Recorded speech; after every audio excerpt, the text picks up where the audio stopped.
Welcome to everybody today, putting the time for Kylie's presentation. So I'd like to firstly begin with welcoming everyone for another Centre for Volunteering Sector Development webinar.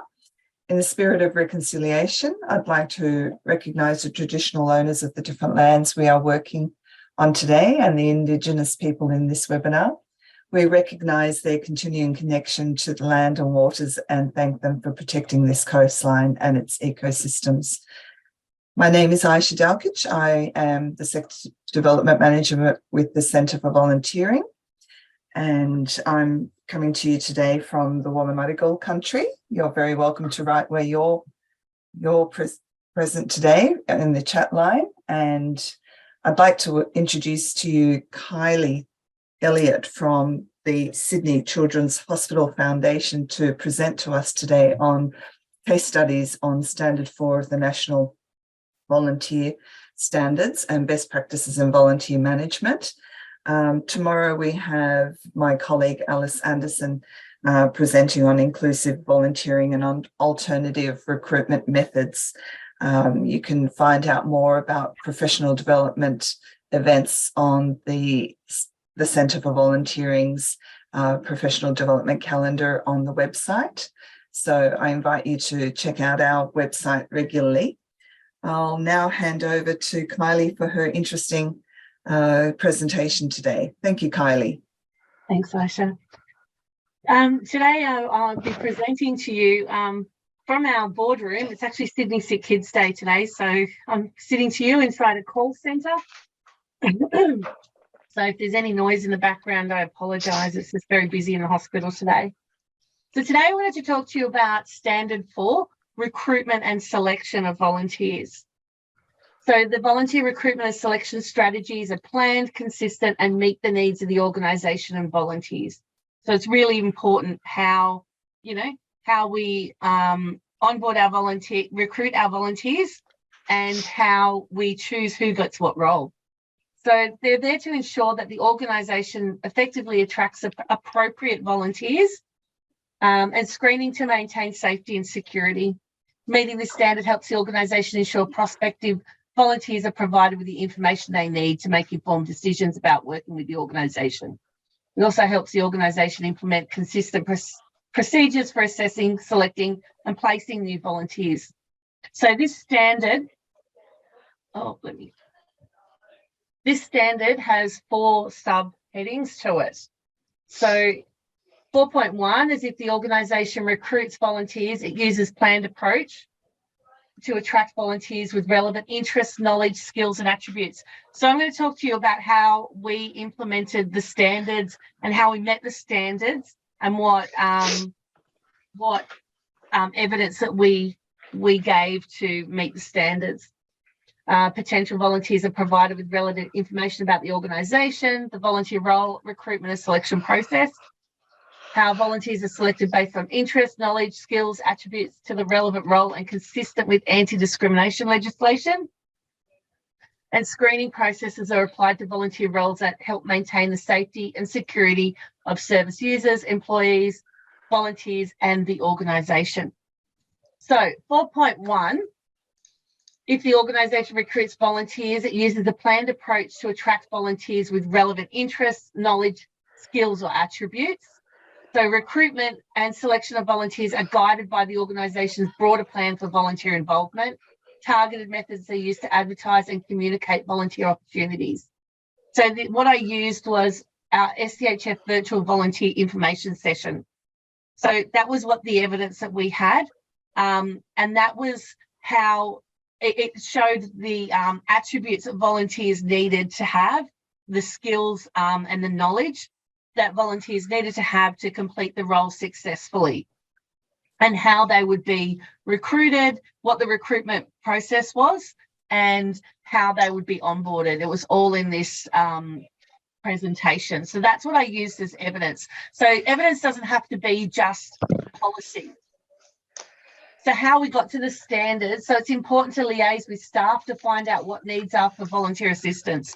So we had 77 different events or roles inside the organisation as well last year, with over 1,000 volunteers that were in those roles. They weren't advertised for every single person. Some things were only advertised to targeted volunteers, or some were advertised with certain criteria in the advertisement. Because, you know, it's some roles aren't relevant to certain volunteers, but also the organisation has had certain requirements. So not all volunteers are invited to apply for all roles. Some volunteer roles are expression of interest. So that's a really easy way of doing it as well, is rather than just advertising saying we need volunteers, make sure you put the words expression of interest in there so people can apply and then they know that there is a selection criteria for the role. So for when we need volunteers at our galas, but also admins or administration, for volunteers to do administration with the organisation, or phone calls. Like we will have volunteers that will come in and make thank you calls. So they need certain attributes like communication skills we'll need for those roles. And we target them specific to the volunteers with specific attributes. So potential volunteers are provided with relevant information about the organisation, the volunteer role and the recruitment selection process. So information is readily accessible to potential volunteers about the organisation and the volunteer role. So details of volunteer roles, organisation expectation of the role, and the recruitment and selection process are provided in print, electronically or face-to-face. So an identified person is available as a contact for potential volunteers throughout the recruitment and selection process.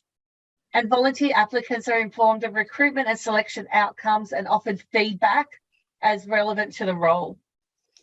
So the evidence that we used to meet that standard was the SCHF volunteer policy, because it had it mentioned about selection and recruitment in there. We also sent in the virtual volunteer information session because that clearly outlined what was needed for that role, and an example of a volunteer brief. So for every role, every one of those 77 different roles that we had in the last 12 months, everyone got a brief, no matter what the role was, even if it was only coming in for 2 hours to do something very easy, like, you know, packing toys away, they'd still get a written brief 24 to 48 hours before the day, just explaining what the expectations of the day were going to be, who was going to be their contact, those sort of things. So how we rose to the standards was a volunteer role to advertise on the Sydney Children's Hospitals Foundation website and through the Centre for Volunteering and SEEK.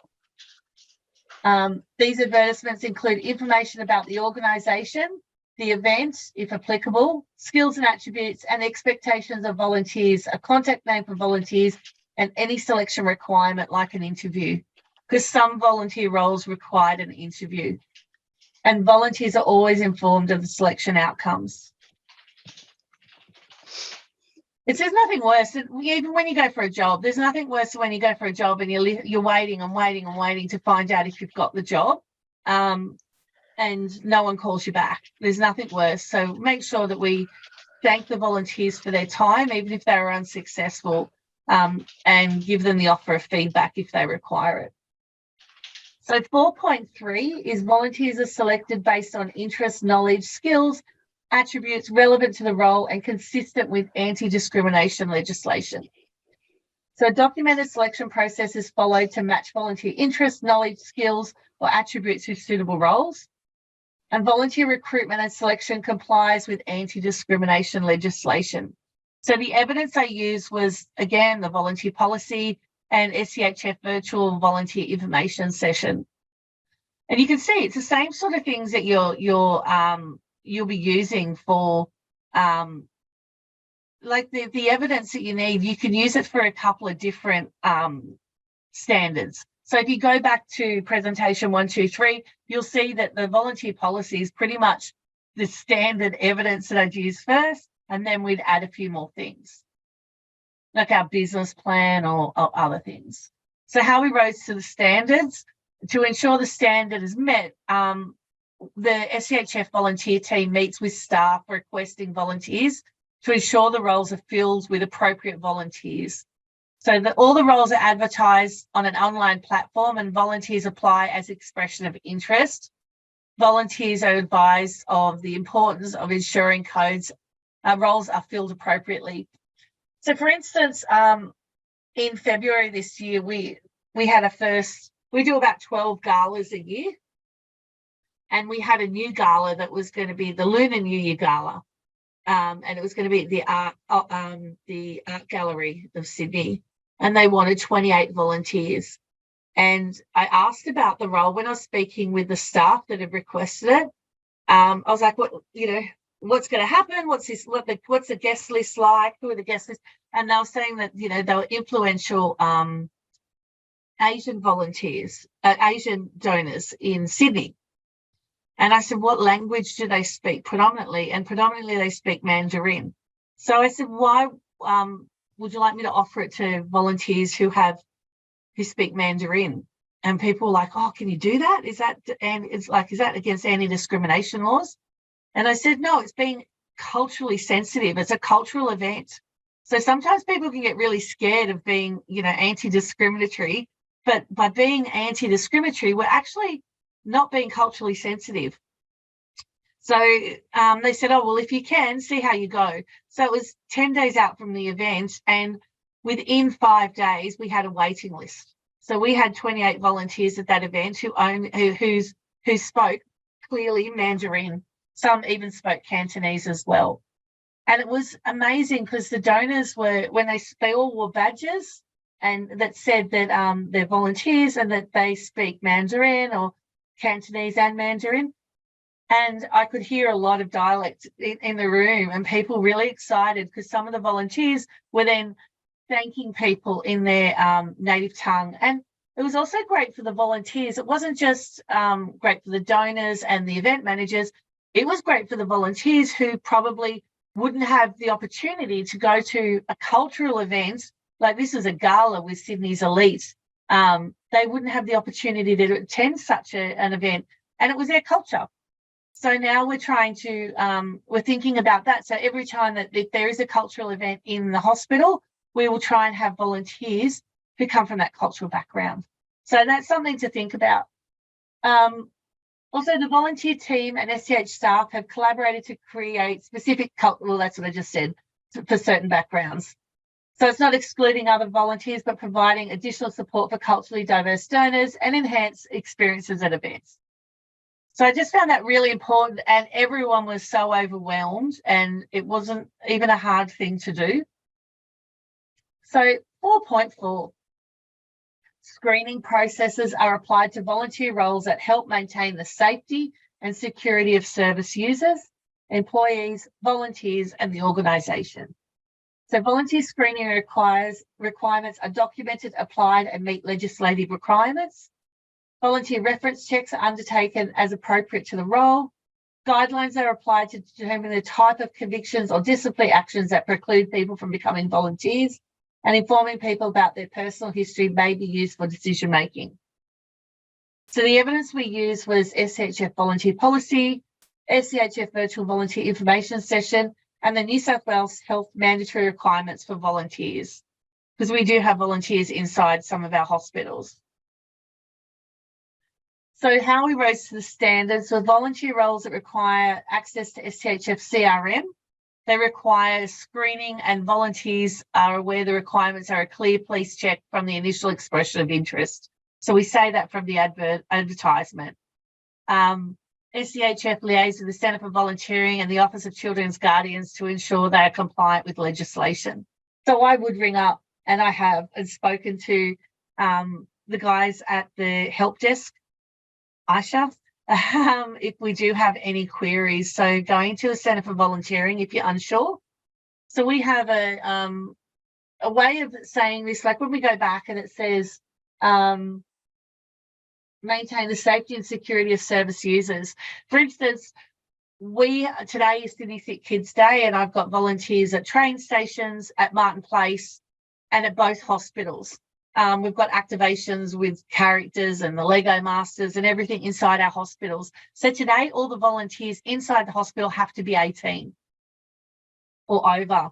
And I was queried, I've had a couple of people query me about that, saying, oh, I've got a 17-year-old or 16-year-old that is really mature, and explain that the reason why we've said 18 or over is because we have children in the hospital that may want their privacy. They may not have told their friends at school that they're in the adolescent mental health.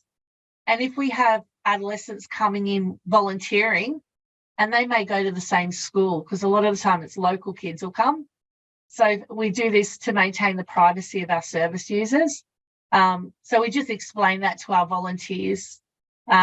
Also, anyone that will be working with children will be working prolonged with our patients, their children. So we'll be asking for working with children's check. So we were unsure about that. So we rang up the Office of Children's Guardians. I've already met with them once, and I'm having another meeting with them about it. So if you're unsure, just ring up the Centre for Volunteering, but also ring up places like the Office of Children's Guardians, and they will help you out with that sort of legislation. So that one was a quick one this week, this month. Has anyone got any questions?